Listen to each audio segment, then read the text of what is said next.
বলিউডে নেপোটিজম পরিচিত এক শব্দ। কিছুদিন পরপর বিতর্ক হয় স্বজনপ্রীতি নিয়ে। তবে এসব বিতর্ককে বুড়ো আঙ্গুল দেখিয়ে প্রতি বছরই ইন্ডাস্ট্রিতে যুক্ত হয় তারকাদের পুত্র কন্যারা। এই ধারাবাহিকতায় 2025 সালেও পর্দায় দেখা যাবে বেশ কিছু তারকা সন্তানকে। সঞ্জয় কাপুর মাহিব কাপুরের মেয়ে সানায়া কাপুর, জাহ্নবী ও খুশি কাপুরের চাচাতো বোন সে। চলতি বছর বিক্রান্ত মেসির বিপরীতে আঁখো কি গুস্তাখিয়া ছবিতে দেখা যাবে সানায়াকে। সাইফ আলী পুত্র ইব্রাহিম আলী খান রকি ও রানী কি প্রেম কাহিনী ছবিতে সহকারী পরিচালক হিসেবে কাজ করেছিলেন ইব্রাহিম। এবার অভিনেতা হিসেবে অভিষেক হচ্ছে সাইফ পুত্রের। করণ জোহরের সারজামিন ছবিতে দেখা যাবে তাকে।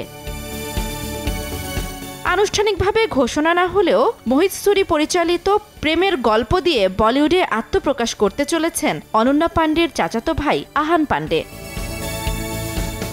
আগামী শুক্রবার প্রেক্ষাগৃহে মুক্তি পাবে বলিউড সিনেমা আজাদ। আর এই ছবি দিয়েই বড় পর্দায় অভিষেক হচ্ছে রবিনা ট্যান্ডনের কন্যা রাশা থাডানির। একই সিনেমায় অভিষেক হবে অজয় দেবগনের ভাগ্নে আমান দেবগনেরও। এবার বড় পর্দায় পা রাখতে চলেছেন অক্ষয় কুমারের ভাগ্নি সীমার ভাটিয়া।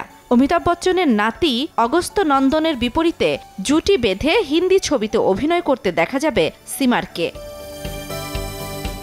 গত বছরের নভেম্বর মাসে সামাজিক যোগাযোগ মাধ্যমে নেটফ্লিক্স ইন্ডিয়া এক পোস্টের মাধ্যমে জানিয়েছিল আরিয়ান খানের পরিচালনায় বলিউডে রঙিন দুনিয়া উঠে আসবে প্ল্যাটফর্মটিতে। আর এই সিরিজটির পরিচালক হিসেবে থাকবেন শাহরুখ খান ও গৌরী খানের বড় সন্তান আরিয়ান খান।